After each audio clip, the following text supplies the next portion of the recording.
Welcome to Sumit sir physics. आज के हम इस वीडियो में लेकर आ गए आपके लिए बहुत इंपॉर्टेंट क्वेश्चन। वो क्वेश्चन क्या, वेन डी ग्राफ जनरेटर।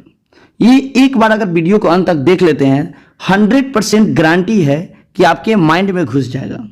और प्लीज लास्ट तक जरूर देखें, क्योंकि मैं इस वीडियो में कंस्ट्रक्शन, वर्किंग और उसके बारे में टोटल के टोटल चीज बताए हैं।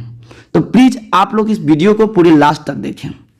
सबसे पहले हम समझेंगे कि when de Graaff generator actual में है क्या। वेन डी ग्राफ जनरेटर, सबसे पहले हम समझते हैं कि वेन डी ग्राफ जनरेटर है क्या।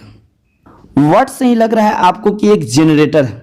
ये क्या है? जनरेटर। एक कैपेसिटर चैप्टर जैसे पढ़िएगा, इलेक्ट्रिक पोटेंशियल एंड कैपेसिटेंस, उस चैप्टर में लास्ट एनसीईआरटी में देखिएगा तो आपको मिल जाएगा। 5 नंबर में वीवीआई बोर्ड में पूछना फिक्स है। ये वेन डी ग्राफ जनरेटर है। तो वेन डी ग्राफ जनरेटर, यह समझिए एक जनरेटर ही है। और जनरेटर का काम आपको ही पता है, क्या प्रोड्यूस करना होता है? Electric potential. तो ये नॉर्मल जनरेटर नहीं है, ये एक ऐसा जनरेटर है जो हाई इलेक्ट्रिक पोटेंशियल क्रिएट करता है। मतलब Van de Graaff generator can be define as, एक वेन डी ग्राफ जनरेटर को हम इस तरह से डिफाइन कर रहे हैं एज एन इलेक्ट्रोस्टैटिक जनरेटर। यह एक इलेक्ट्रोस्टैटिक जनरेटर है that generate very high electric potential, very high electric potential and direct current. कह रहा है कि जो जनरेट करता है वेरी हाई इलेक्ट्रिक पोटेंशियल और डायरेक्ट करेंट। मतलब क्या बोले कि एक इलेक्ट्रोस्टैटिक जनरेटर है दैट जनरेट करता है, जो प्रोड्यूस करता है वेरी हाई इलेक्ट्रिक पोटेंशियल। यानी वेन डी ग्राफ जनरेटर समझ गए कि क्या होता है, एक ऐसा जनरेटर जो very high electric potential create हो करे। अब इसका प्रिंसिपल आपको डायग्राम से बिल्कुल क्लियर हो जाएगा। प्रिंसिपल में क्या है कि if A hollow conductor is in contact with another conductor, मतलब एक कंडक्टर को हम दूसरे कंडक्टर के कांटेक्ट में रखते हैं। जब एक कंडक्टर को दूसरे कंडक्टर के कांटेक्ट में रखते हैं, the charge is given to the conductor. अगर चार्ज दीजिएगा एक कंडक्टर को तो इमीडिएटली ट्रांसफर हो जाएगा, वह ट्रांसफर हो जाएगा हॉलो कंडक्टर पे और accept large charge due to this, और चार्ज एक्सेप्ट कर लेगा लार्ज अमाउंट में। और इसके कारण ड्यू टू दिस, यह कारण से हाई इलेक्ट्रिक पोटेंशियल बिल्डअप होता है। बिल्डअप मतलब आपका BUILD लिखे यहाँ पे, आप लोग थोड़ा सा देखिएगा। तो हाई इलेक्ट्रिक पोटेंशियल बिल्डअप करता है, मतलब हाई इलेक्ट्रिक पोटेंशियल प्रोड्यूस करता है। यहाँ पे आप प्रोड्यूसर भी लिख सकते हैं, ये हाई इलेक्ट्रिक पोटेंशियल प्रोड्यूस करता है। इसको समझ में आएगा बस थोड़ा देर में ही। चलिए इस डायग्राम से आपको समझाते हैं। हम जैसे बोल रहे हैं कि आप एक, यहाँ पे हम लोग ले रहे हैं कि एक कंडक्टर को ले रहे हैं इस तरह से खोखला। अब एक जैसे ही क्या कीजिएगा, 2 कंडक्टर को रखिए, अगर इस पे चार्ज आप रखिएगा, इस दोनों एक दूसरे कांटेक्ट में, तो इस पे भी चार्ज आ जाएगा। तो यही बोला जा रहा है कि अगर हम लोग क्या करते हैं कि अगर हम लोग एक कंडक्टर को दूसरे कंडक्टर के साथ रखते हैं और चार्ज को ट्रांसफर करते हैं, अगर एक कंडक्टर को अगर चार्ज देंगे तो दूसरे के अपने आप क्या हो जाएगा? ट्रांसफर हो जाएगा। और धीरे धीरे इस पे चार्ज आते रहेगा। मान लीजिए सरफेस पे चार्ज आ रहा है, यानी चार्ज बढ़ रहा है। हम लोग जानते हैं कि जैसे ही चार्ज बढ़ेगा तो इलेक्ट्रिक पोटेंशियल भी क्या हो जाएगा? बढ़ेगा। यानी चार्ज बढ़ने लगता है और उस तरह से हाई इलेक्ट्रिक पोटेंशियल प्रोड्यूस हो जाता है। सिंपल लैंग्वेज में आप समझ गए कि प्रिंसिपल समझ गए कि एक 2 कंडक्टर को दूसरे कंडक्टर के कांटेक्ट में रखेंगे तो very high electric potential buildup हो जाएगा। कंस्ट्रक्शन में किस किस पार्ट का यूज किए, किस किस चीज का यूज किए हैं वही लिखे हैं यहाँ पे, तो इसको आप समझिएगा। कंस्ट्रक्शन में पहला जो है, एक हॉलो स्फीयर यूज किए हैं, एक वेल्ट यूज किए हैं, एक पुल्ली यूज किए हैं। यानी 2 पुल्ली यूज किए हैं। पुल्ली जो आप देखते हैं जो नचाने की यूज करते हैं पुल्ली, और बेल्ट जानते हैं जो बेल्ट जो होता है जो पुल्ली को नचाता है, वो हम 2 कॉम बरस यूज किए हैं। बरस इस तरह से बरस यूज किए हैं, और एक स्टैंड यूज किए हैं, एक सोर्स यूज किए हैं और एक टारगेट यूज। ठीक है, यानी इतना चीज था। आप क्या कीजिएगा कि जैसे एग्जाम में आए तो आपको क्या कर सकते हैं, आराम से वेन डी ग्राफ क्या होता है वो लिख देना है, प्रिंसिपल लिख देना है, कंस्ट्रक्शन लिख देना है। अभी कंस्ट्रक्शन में जो यूज किए हैं वो पार्ट को आपको दिखाते हैं हम। चलिए, तो पार्ट आपको बता रहे हैं कि कहाँ यूज। तो जो पार्ट आपको दिख रहा है वो सोर्स, यहाँ दिख रहा है आपको सोर्स, एक सोर्स यूज किए, एक बेल्ट यूज किए। तो बेल्ट किसके लिए? तो देखिए बेल्ट जो दिख रहा है आपको, जो हरा वाला जो ग्रीन कलर जो इस तरह से दिख रहा है, यही बेल्ट है जो इस पे इसको पुल्ली को नचाएगा। बेल्ट यूज किए हैं। उसके बाद पुल्ली जो दिख रहा है आपका, जो ब्लैक जो दिख रहा है ब्लैक, ये जो ब्लैक जो दिख रहा है क्या है? पुल्ली है। ये जो दिख रहा है आपका पुल्ली। जैसे इस बेल्ट को नचाने के लिए हम लोग पुल्ली का यूज किए हैं। जैसे आपका जो ये पुल्ली को नचाने के लिए हम लोग क्या किए? बेल्ट का यूज किए हैं। ये जो बेल्ट है इस पुल्ली को नचाएगा। अभी बेल्ट ऊपर जा रहा है तो ये बेल्ट नीचे आ रहा है। इसी चीज को यहाँ पर दिखा दिए ग्रीन से इस तरह से। तो यहाँ पे ऊपर जा रहा है तो आपका जो है ये नीचे आ रहा है। अब यहाँ पे C1 और C2, C1 और C2 ये ब्रश यूज किए हैं, 2 ब्रश यूज किए हैं, ब्रश यूज किए यहाँ पे।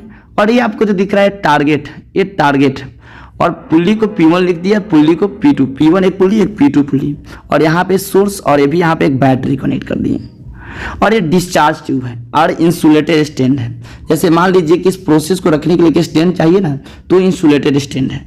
मतलब जो पार्ट यूज किए हैं, इस पार्ट के बारे में आपको हम बताए हैं कि कौन कौन पार्ट यूज किए हैं, इसको आराम से आप समझ लीजिए। देखिए मतलब हम हॉलो स्फीयर यूज किए, बेल्ट यूज किए, पुल्ली यूज किए।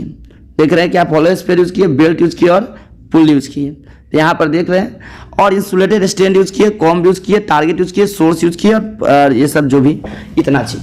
अब एक एक करके इसका देखते हैं वर्किंग। अब देखते हैं, पहले इस स्टेटमेंट को गौर से पढ़ना है। वर्किंग में क्या कह रहा है कि इट कॉन्सिस्ट, यहाँ पे आप जो दिख रहे हैं working, it consist of hollow metallic, मतलब इसमें कह रहा है कि हॉलो मेटेलिक स्फीयर है जो माउंटेड है ऑन इंसुलेटेड स्टैंड। मतलब एक स्टैंड से, यहाँ जो दिख रहा है कि स्टैंड से जो है, स्टैंड से जो आपको दिख रहा है, ये स्टैंड से आपका ये लगा हुआ है। मतलब समझिए, 1 मिनट गौर से समझिए। अगर हम आपको बोलें कि आपको किसी मेटल को यहाँ पे, अगर इस तरह से आपको इस मेटल को आपको तो रखना है, तो इसको तो हवा में नहीं रख सकते हैं। एक यहाँ पे स्टैंड लगा दिए, जो स्टैंड आपको दिख रहा है वो स्टैंड लगा दिए, और यहाँ पे एक पुल्ली यूज किए और एक यहाँ पे पुल्ली यूज किए, और इस पे एक बेल्ट लगा दिए, जो दिख रहा है बेल्ट लगा दिए। डायग्राम गंदा ना हो इसलिए हम साइड में बना रहे हैं। और यहाँ पे एक सोर्स यूज किए हैं, यहाँ से ब्रश यूज किए, इसमें ब्रश टच हो रहा है, और यहाँ पे ब्रश क्या हो रहा है? टच हो रहा है, थोड़ा सा टच हो रहा है इस तरह से। इसको बोले हैं C1 और इसको बोले हैं C2, यानी ये C1 हो गया आपका और ये C2 हो गया। कॉम समझिए, इसको कॉम बोलिए, कॉम C1 और कॉम C2। और यही स्टैंड है, ये स्टैंड है। तो उसी चीज को यहाँ पे लिखे हैं कि क्या यूज किया हम लोग? स्टैंड यूज किए, और इसको बेल्ट बोले। तो अब इसको हम पढ़ते हैं। It consist A hollow metallic sphere mounted on insulated stand, A belt is run. आराम से इसको पढ़िएगा, आप लिखिएगा, belt is run, belt run कर रहा है ऑन 2 पुल्ली। ये जो 2 पुल्ली जो दिख रहा है, इस पुल्ली पे एक बेल्ट क्या कर रहा है? रन कर रहा है। यानी ये ऊपर जा रहा है, ये देख रहा है ऊपर जा रहा है, तो ये क्या जा रहा है? नीचे, मतलब ऐसे रन कर रहा है इस तरह से। तो यानी तो ये बोला है कि a belt is run on 2 pulley. 2 pulley जो है, जैसे आप देखते होइएगा, जो पहले के जमाने में आटा चक्की में 2 पुल्ली रहता था, वो एक बेल्ट से दूसरे बेल्ट पे लगा रहता था। सेम उसी तरह से यहाँ पे 2 पुल्ली है, इसमें बेल्ट से लगा हुआ है, तो रन कर रहा है। ए मेटल कॉम्ब, और एक मेटल का जो आपका कॉम्ब दिख रहा है C1, इस जो C1 दिख रहा है, कंघी दिख रहा है मेटल का, स्प्रे चार्ज, स्प्रे करना, जैसे स्प्रे मारते हैं ना डीओ, सेम उसी तरह से चार्ज को स्प्रे कर रहा है। यानी यहाँ से देख रहे हैं कि कॉम्ब को हम लोग सोर्स से लगा दिया, जो दिख रहा है यहाँ, मतलब समझिए कि बैटरी से कनेक्ट किए, यहाँ से स्प्रे कर रहा है, यानी चार्ज को स्प्रे कर रहा है। चार्ज स्प्रे कर रहा है, belt with the help of charge source comb C2 pick up. अब देखिए, जैसे इसको समझिएगा, जैसे यहाँ से अगर स्प्रे कर रहा है, यहाँ से स्प्रे करेगा चार्ज को, इस बेल्ट पे चार्ज आएगा और ये चार्ज उठकर यहाँ जाएगा। यानी जो आपका जो दिख रहा है, जो रेड कलर का जो यहाँ दिख रहा है आपका, रेड दिख रहा है, जो रेड वाला जो दिख रहा है, ये सब, ये जो रेड वाला दिख रहा है, तो रेड वाला जो चार्ज जो है यहाँ से कलेक्ट किया, मतलब पॉजिटिव प्लेट है, यहाँ से क्या किया?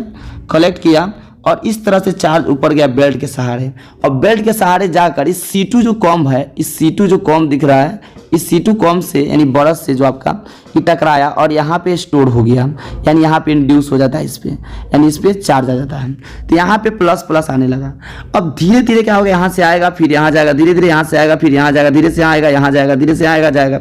मतलब यहाँ से जो चार्ज जो दिख रहा है आपको, चार्ज जो आपको दिख रहा है, इस चीज को डायग्राम को क्लियर करके आपको हम छोटा सा डायग्राम के सहारे आपको समझाते हैं। तो यहाँ जो दिख रहा है, यहाँ से जो चार्ज आपका यहाँ से जो पॉजिटिव उठ के जा रहा है और यहाँ से जो बरस लगा है, इस बरस से इस पे चार्ज आते जाएगा, चार्ज आते जाएगा, चार्ज आते जाएगा, मतलब इस सरफेस पे जो चार्ज है वो आते जाएगा, आते जाएगा, तो इस पे चार्ज बढ़ते ही चला जाएगा।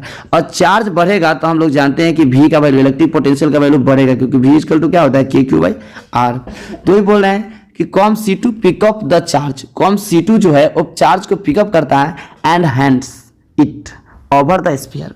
अब वो लेता है और दूसरे को थाम देता है, किसको, इस स्फीयर को, मतलब जो दिख रहा है ग्रीन कलर के, इस स्फीयर को क्या कर देता है, दे देता है। This process continue till very high potential difference buildup, मतलब कर ये प्रोसेस तब तक होते रहता है कि जब तक हाई पोटेंशियल क्रिएट ना हो जाए। आपको हम डायग्राम के सहारा से एक बार और समझाते हैं इस चीज को, एक बार इस डायग्राम के माध्यम से समझाते हैं। अगर आपको मन हो तो ये भी डायग्राम बना सकते हैं, नहीं तो वो बना सकते हैं। जितना सुंदर बनाइएगा उतना अच्छा आपका नंबर मिलेगा। और मेरा लैंग्वेज ऐसे भी आपका बहुत आसान होता है, तो आप लोग अगर मेरे चैनल पे नए हैं तो प्लीज़ चैनल को सब्सक्राइब कर लें, क्योंकि हमारा एक भी वीडियो फालतू नहीं रहते हैं, जो भी रहते हैं बहुत बहुत इंपॉर्टेंट ही रहते हैं। तो देखिए यहाँ पे समझिए कि सोर्स है, समझिए कि यहाँ से हम बैटरी लगा दिए, यानी सोर्स है, जिस वहाँ पे लिखे थे सोर्स लगा दिया, यहाँ से बैटरी लगा दिए। तो इस प्लेट पे क्या आएगा, जो बड़ा से इस पे क्या आएगा, पॉजिटिव, तो यहाँ से जाएगा पॉजिटिव। अब धीरे धीरे पुल्ली ले जाएगा चार्ज को और यहाँ पे आएगा पॉजिटिव, और इस पॉजिटिव इसको खींचेगा और यहाँ पे फेंकेगा, यानी इस पे आएगा चार्ज। धीरे धीरे यहाँ से लेगा और यहाँ आएगा, यहाँ लाएगा, मतलब धीरे धीरे चार्ज क्या होगा, यहाँ पे आते जाएगा, आते जाएगा, आते जाएगा, तब तक आएगा जब तक कि हाई पोटेंशियल क्रिएट ना हो जाए। और यही मेरा एक बन जाता है, हाई पोटेंशियल क्रिएट हो जाता है। यहाँ से रखते हैं सोर्स, यानी डिस्चार्ज कर देते हैं, जिस टारगेट पे अटैक करना है वहाँ पे हम लोग अटैक कर देते हैं। तो इसी चीज़ को बोले हैं कि एक हॉलो मेटेलिक स्फीयर है जो माउंटेड इंसुलेटेड स्टैंड से, मतलब बड़ा वाला के बारे में कह रहा है कि स्टैंड से लगा हुआ है, बेल्ट है जो पुल्ली पर रन कर रहा है, और मेटल कॉम C1 जो है वो स्प्रे कर रहा है चार्ज, मतलब चार्ज को छिड़क रहा है ऑन द बेल्ट पे, किस पे, बेल्ट पे, with the help of charge source. यहाँ जो चार्ज सोर्स है उसके सहारे अब कॉम जो C2 है वो पिक कर ले रहा है, इसको यहाँ से ले रहा है चार्ज को, pick up the charge and hand it over the sphere, और यहाँ से ले रहा है ना, कहता है हैंड अप, उसको हैंड कर दिया, ओवर कर दिया, दूसरे को दे दिया। इस प्रोसेस कंटिन्यू चलता है जब तक हाई पोटेंशियल क्रिएट ना हो जाए। तो आप लोग समझ गए कंस्ट्रक्शन, वर्किंग डायग्राम और वेन डी ग्राफ जनरेटर होते क्या है, ये सब बिल्कुल आप लोग को क्लियर हो गया। डायग्राम बना ले या स्क्रीनशॉट ले ले, उसको जूम करके आप लिख लें। कहीं इसका यूज पूछ दे आपसे तो यूज भी आपको याद रख लेना है, यूज भी लिख देना है कि इसका यूज कहाँ करते हैं हम लोग। तो इसका जो यूज करते हैं हम लोग, तो पहला जो यूज है वो प्रोड्यूस करते हैं accelerated beam of high energy ion, मतलब और start nuclear reaction, nuclear reaction को स्टार्ट करने के लिए यूज करते हैं। चाहे कैंसर के ट्रीटमेंट में यूज करते हैं, किसी को कैंसर वाला डिजीज हो गया तो उसको भी यूज करते हैं। Breaking atom for various experiment, जो एटम को तोड़ने के लिए बहुत सारे एक्सपेरिमेंट पे हम यूज करते हैं। तो यूज ऑब्जेक्टिव में पूछ देंगे और 5 नंबर में लॉन्ग पूछेंगे। प्लीज आप लोग के वीडियो अच्छा लगा तो प्लीज जरूर कमेंट करें, पूरे दिल से कमेंट करें, क्योंकि वीडियो बनाने के लिए हमको बहुत मेहनत लगा है और मैंने वीडियो अपने फोन से बनाया है, इसलिए आप लोग प्लीज आप लोग कमेंट पूरा फोड़ करें।